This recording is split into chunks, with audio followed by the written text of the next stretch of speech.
Depuis que je me suis expatrié, j'ai appris énormément de choses et surtout, je me suis rendu compte que dans ma tête, je m'étais compliqué la vie. Avant de partir, j'avais plein de peurs. Je me disais, et si je gagne moins d'argent? Et si je suis seul? Si je tiens pas? Si je regrette? Et au final, une fois que tu le fais vraiment, tu comprends que la plupart des barrières, c'est juste mental. Donc dans cette vidéo, je vais te partager ce que j'ai appris depuis que je me suis expatrié. Mais vraiment en mode terrain, pas en mode théorie. Mais juste avant, mets un like sur la vidéo si tu aimes ce genre de concept. Abonne-toi à la chaîne YouTube pour soutenir mon projet et surtout, active la cloche de notification et dis-moi en commentaire, t'es où toi actuellement? Est-ce que t'es en France? Est-ce que t'es au Maroc? Ailleurs? Et dis-moi dans quel pays tu veux aller.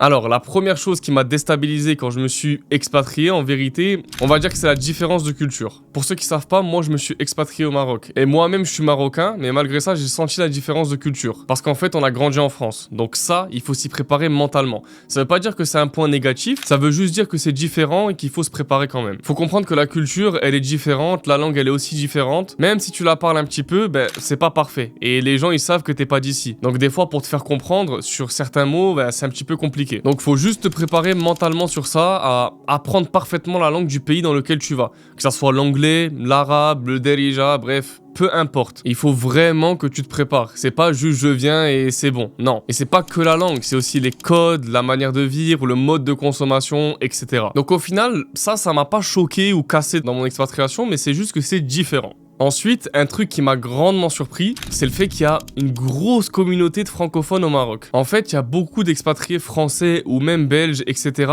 installés au Maroc. Et avant ça, je le savais pas vraiment. Parce que les seules fois où j'allais au Maroc, c'était l'été en vacances. J'ai jamais vraiment vécu au Maroc. Et là, c'est la première fois que je reste autant de temps au Maroc. Et je vais même te raconter une petite anecdote. Ça faisait déjà quelques mois que je m'étais expatrié. Et un jour, un ami à moi de France est venu au Maroc pour les vacances. Donc on allait manger dehors. Et je lui ai dit, il faut à tout prix que je me fasse des amis ici au Maroc parce que sinon je vais pas tenir le coup tout seul. Parce que quand t'as pas d'amis, quand t'as la solitude, c'est un petit peu compliqué. Je disais en gros, ben j'ai besoin d'avoir des potes avec qui je fais des activités, je sors, etc. Et quelques minutes après, il y a un Français qui passe à côté de nous, il nous voit et il nous dit, vous êtes Français.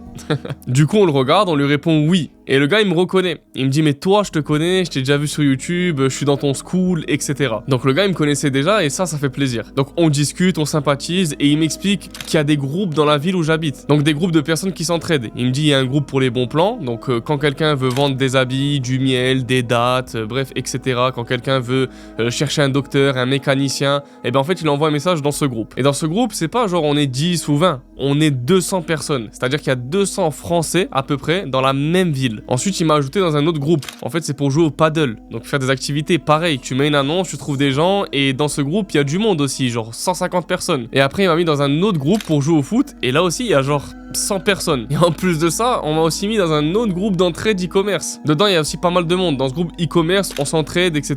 Et ceux qui ont des questions, bah, ils peuvent s'entraider. C'est des gens de la même ville, donc c'est hyper intéressant. Et il y a même des fois, on s'est regroupés dans des brunchs pour tout simplement networker, discuter, se donner de la valeur sur le e-commerce, Amazon, TikTok Shop, bref. C'est magnifique. Et ça m'a vraiment choqué, mais dans le bon sens. Parce que par exemple, pour faire un foot, t'as besoin de 12 personnes. Et dans le groupe, on est 100 dans la même ville.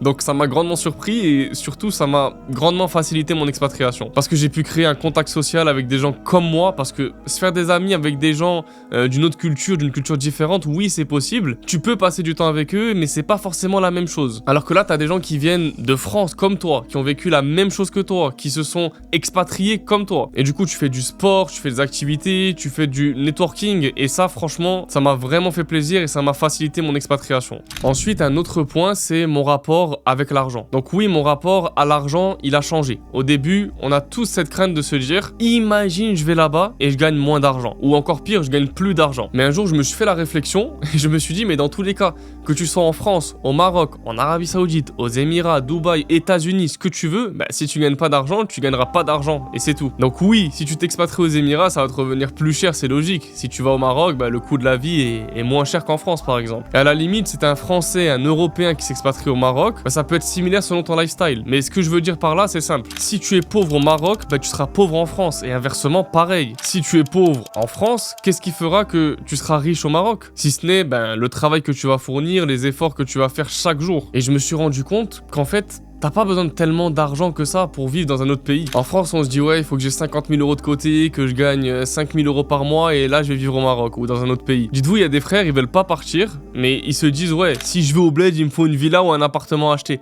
Mais en France, tu vis dans un HLM. Genre, t'as pas de villa. Donc, garde le même lifestyle au Maroc. Jusque là, ben, t'es dans un pays musulman, en fait. Ensuite, concernant mon niveau de pression. Donc au début, c'est vrai qu'il était haut parce que je me mettais beaucoup la pression. Je me disais, imagine si j'ai plus d'argent, etc. Donc je travaillais beaucoup. Et au fur et à mesure, je suis devenu plus chill. Je travaillais toujours, c'est pas je travaillais moins, mais j'avais moins de pression. Je travaillais parce que je kiffais travailler. C'est une réelle passion pour moi le business. Et je me suis rendu compte que la vie là-bas n'est pas si chère que ça. L'appartement, moi, je le paye pas, j'ai pas forcément de loyer. Le seul truc qui est comme la France, on va dire, c'est les courses. Et ça, c'est parce que j'ai la flemme d'aller au souk, par exemple. Au souk, tu payes moins cher, mais moi, je peux pas prendre une demi-journée pour aller là-bas, choisir les fruits, les légumes, etc. Je préfère aller au supermarché ou alors faire une commande en ligne sur Marjan par exemple et me faire livrer à la maison. Même si ça coûte le même prix que la France ou peut-être plus cher, j'en sais rien, au moins je gagne du temps. Et pour moi, le temps, c'est beaucoup d'argent. Vu que mon business dépend de moi, en fait, du temps que je vais impliquer. Et une demi-journée de travail, j'aurais gagné plus d'argent que si j'aurais économisé quelques centimes, quelques euros à aller faire les courses au souk au lieu du supermarché. Ensuite, un autre point, c'est est-ce que j'avais des doutes quand je me suis expatrié? Donc, franchement,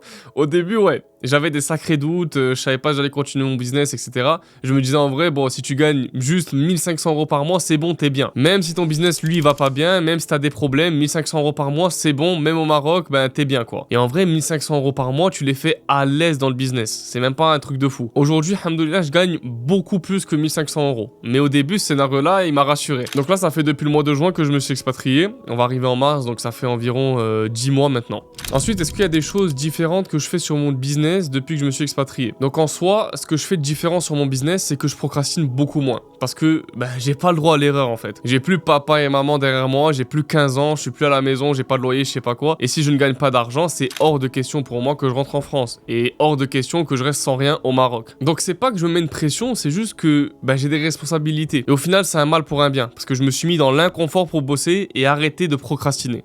Ensuite, un autre point, c'est est-ce que je travaille plus qu'avant? Alors en vérité, pas spécialement. Je travaille pas plus, mais je travaille plus efficacement, plus intelligemment. Avant, je pouvais travailler en étant sur mon téléphone ou travailler, faire autre chose. Quand j'étais plus jeune, je travaillais, je jouais à la play en même temps, bref, je regardais des vidéos, etc.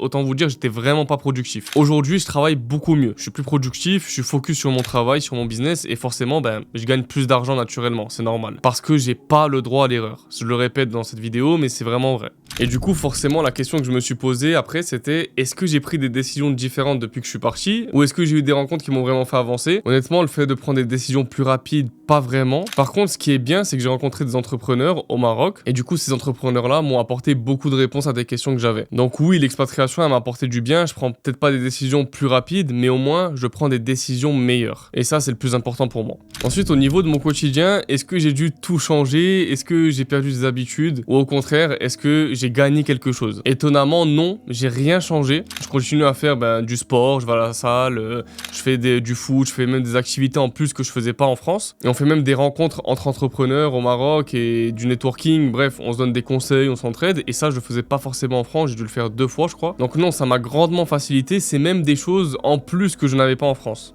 Maintenant, au niveau de ma vision long terme, oui, elle a changé. Au début, je voulais m'expatrier au Maroc, à Rabat, et franchement, ça me plaît, je suis bien, je suis à l'aise. Mais aujourd'hui, businessment parlant, j'ai évolué. Je fais plus d'argent qu'avant, et on le sait tous, l'être humain, il sera jamais satisfait. Et aujourd'hui, je ressens vraiment le besoin d'avoir plus. Je trouve que Rabat est une bonne ville, mais c'est pas une ville assez attractive pour moi. Donc j'ai besoin d'une ville où il y a du business, où ça bouge, il y a plus d'entrepreneurs, il y a plus de gens qui font plus d'argent que moi. Parce que mentalement, quand tu gagnes beaucoup d'argent et que tu vois pas des gens qui gagnent plus que toi autour, tu relâches la pression. Et moi, j'ai besoin de cette pression-là. Donc peut-être Marrakech, peut-être un autre pays, peut-être Dubaï, j'en sais rien. Dubaï, c'est pas forcément ce qui m'attire le plus pour y vivre, mais j'y pense. Et ce que je veux te faire comprendre à travers ça, c'est une petite leçon que j'en ai tirée. Moi, la facilité, ça a été le Maroc. Et plus précisément, Rabat. J'ai pu m'expatrier en à peine 3 mois. J'étais en Arabie Saoudite, je suis rentré le 1er mars et le 2 juin, je me suis expatrié au Maroc. 3 mois après, parce que c'était facile pour moi. Si j'aurais voulu m'expatrier directement dans un pays plus compliqué, genre les Émirats par exemple, j'aurais peut-être procrastiné mon expatriation. J'aurais sûrement trouvé des excuses pour pas le faire. Donc je cherchais une porte de sortie et je l'ai trouvée. Et maintenant ça fait près d'1 an que je suis installé. Et là, uniquement à ce moment-là, je peux réfléchir à la suite tranquillement. Et une chose est sûre, j'entrerai jamais en France. D'ailleurs, il y a un point aussi, c'est la sécurité. Moi, je me sens plus en sécurité au Maroc plutôt qu'en France. Quand je suis rentré en France, il y a pas très longtemps, je me suis senti pas en sécurité. Dans une rue pas très loin de chez chez moi, il y avait des voitures avec des vitres cassées. Les gens les avaient cassées pour ouvrir et fouiller à l'intérieur. Et au Maroc, j'ai jamais vu une histoire comme ça. J'ai jamais vu de voiture brûlée, j'ai jamais vu ce genre de choses. Après, attention, hein, le Maroc, c'est pas la sécurité de Dubaï, par exemple. Dubaï, c'est un autre délire, hein. Il y a des caméras partout, c'est compliqué de faire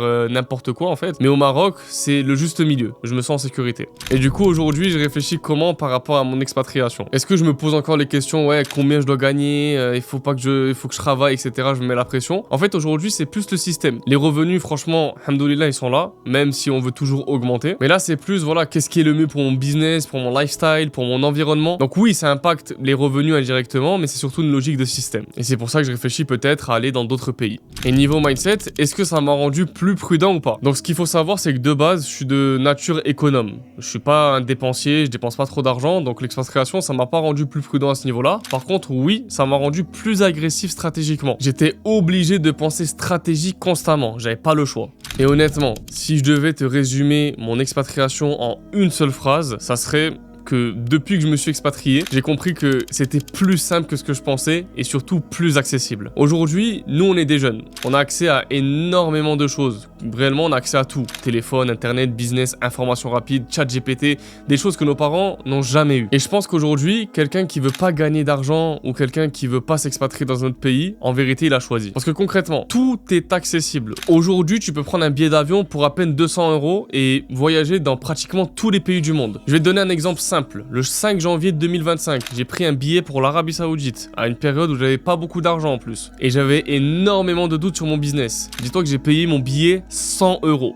J'ai fait Marseille-Rome pour 20 € et Rome-Jeddah pour 80 €. Et après, j'ai pris un taxi Jeddah-Médine pour à peine 20 €. Donc, pour pas grand-chose, tu peux voyager, découvrir le monde. Le problème, c'est pas l'argent. Le problème, c'est vraiment le cran de le faire. C'est le courage de te dire, bon, ben, j'y vais, quoi. Et c'est ça qui empêche la majorité des gens qui regardent mes vidéos de passer à l'action. Concernant TikTok Shop, est-ce que le regard que j'ai sur TikTok a changé depuis mon départ? Donc, oui. Faut savoir que moi, je me suis intéressé à TikTok et j'ai commencé à me former depuis novembre 2024. Ensuite, je suis allé 2 mois en Arabie Saoudite. Donc, comme je le dis tout à l'heure, janvier-février 2025. Et quand j'étais en Arabie Saoudite, j'avais l'onglet boutique TikTok Shop sur mon téléphone, alors que c'était même pas disponible ni en Arabie, ni en France, c'était même pas annoncé. J'ai une sorte de bug entre les différents pays que j'ai fait, etc. Et du coup, oui, ma vision a changé. J'ai toujours cru en TikTok Shop, mais aujourd'hui, vu que j'ai généré pas mal d'argent avec, j'y crois encore plus. Et oui, ça a influencé mon départ, clairement, parce que entre le voyage en Arabie et l'arrivée de TikTok Shop, j'ai jamais gagné autant d'argent. Je sais pas si c'est la baraka ou autre chose, mais ça m'a grandement servi. Et plus on avance dans le temps, plus il y a d'argent qui est généré, plus il y a de vidéos qui est fait sur TikTok Shop,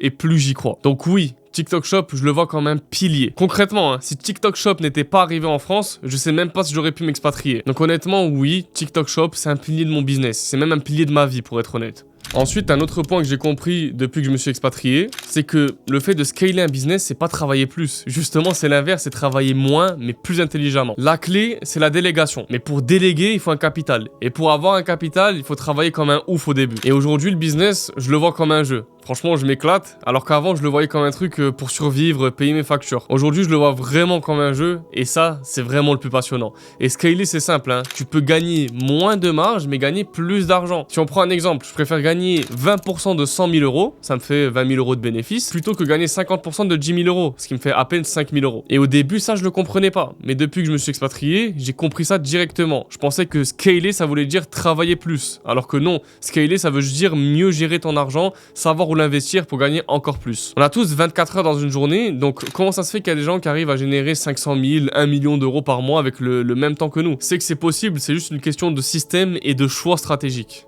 Ensuite, il y a un point que j'ai pas encore abordé et pour moi, c'est clairement le plus important. Ma religion. Je dis pas ça pour faire de l'ostentation, je dis pas ça pour montrer quoi que ce soit. De base, je voulais même pas le mettre ce point-là dans la vidéo. Et d'ailleurs, c'est pour ça que vous me voyez pratiquement jamais parler de religion sur mes vidéos parce que j'ai peur de ça, quoi, l'ostentation. Donc, je vais juste te parler de manière transparente. Au Maroc, la religion, elle m'a été beaucoup plus facilitée. Déjà, prier à l'heure, c'est beaucoup plus simple pour moi. T'as des mosquées partout, t'as l'appel à la prière, t'es dans l'ambiance, tu vois. Ça te rappelle tout le temps la religion. Et en même temps, ça te met dans un cadre. Prier à la mosquée, c'est plus simple aussi. T'as 5 minutes de la mosquée. En France, des fois, t'es coincé. Même au travail, t'as pas d'endroit pour prier, c'est un petit peu compliqué. Là, c'est naturel, sans forcer. même sur des choses simples. Manger, par exemple. Tu peux manger dans tous les restaurants du Maroc ou dans n'importe quel pays musulman, tu vois. Tu te poses même pas la question de est-ce que je peux aller là ou non. Et ça, c'est clairement moins de charge mentale. Tu peux sortir à l'heure que tu veux, faire ce que tu veux sans avoir ce stress-là. Même si t'es en train de jouer au foot, il y a l'appel à la prière, tu vas prier, tu retournes jouer au foot. Et en plus de ça, vraiment le plus, c'est qu'il y a des cours. Tu peux apprendre le Coran, tu peux apprendre énormément de choses, il y a des assises de sciences, il y a des gens qui apprennent avec toi et vraiment t'es dans une atmosphère qui te pousse à faire mieux. Et si t'as des enfants, il y a des écoles, il y a un cadre, il y a une éducation, il y a des options que t'as pas forcément eu en France, tu vois, ou en tout cas il y a pas autant de facilité. Donc ouais, moi personnellement,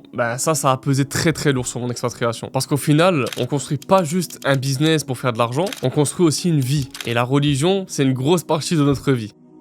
Donc voilà ce que j'ai appris depuis que je me suis expatrié au Maroc. Et si toi aussi aujourd'hui, t'es en France, t'es salarié, t'as un patron ou t'as des horaires fixes et que t'as ce rêve-là de t'expatrier dans le pays que tu veux, de plus dépendre de tout ça et de construire un vrai business comme j'ai pu le faire moi avec TikTok Shop, alors justement, c'est exactement ce qu'on montre dans mon accompagnement TikTok Shop Mastery. Pas en mode rêve, pas juste en mode blabla, mais vraiment en mode concret, étape par étape pour construire un système rentable qui te permet d'avoir cette liberté-là, financière et géographique, et surtout de pouvoir te lancer dès aujourd'hui, d'acquérir des compétences et surtout des revenus très rapidement. Parce que TikTok Shop, c'est une plateforme de viralité, tu peux clairement être rentable dès le premier jour. J'ai même fait une vidéo avec un de mes élèves que j'ai accompagné, il s'est lancé il y a à peine 4 mois et aujourd'hui il fait 50 000 € par mois. Donc je sais pas si on se rend compte. Il avait jamais fait de TikTok Shop avant, il galérait à faire du e-commerce classique, il générait pas d'argent. C'est un podcast que j'ai fait avec lui, il te raconte son histoire, son expérience avec moi. Franchement, tu vas voir qu'il avait aucune compétence. Donc si lui, moi ou d'autres élèves, on y arrive, crois-moi que toi aussi tu peux y arriver. T'as juste à cliquer sur la petite fiche qui s'affiche normalement ici. Comme ça te redirige directement sur la vidéo. En tout cas, si la vidéo t'a plu, abonne-toi à ma chaîne YouTube, je sors plusieurs vidéos par semaine, active la cloche des notifications pour ne manquer aucune vidéo et surtout, mets un like sur celle-ci si ça t'a aidé. Et le dernier petit point, dis-moi en commentaire si tu envisages de t'expatrier un jour et surtout dis-moi dans quel pays.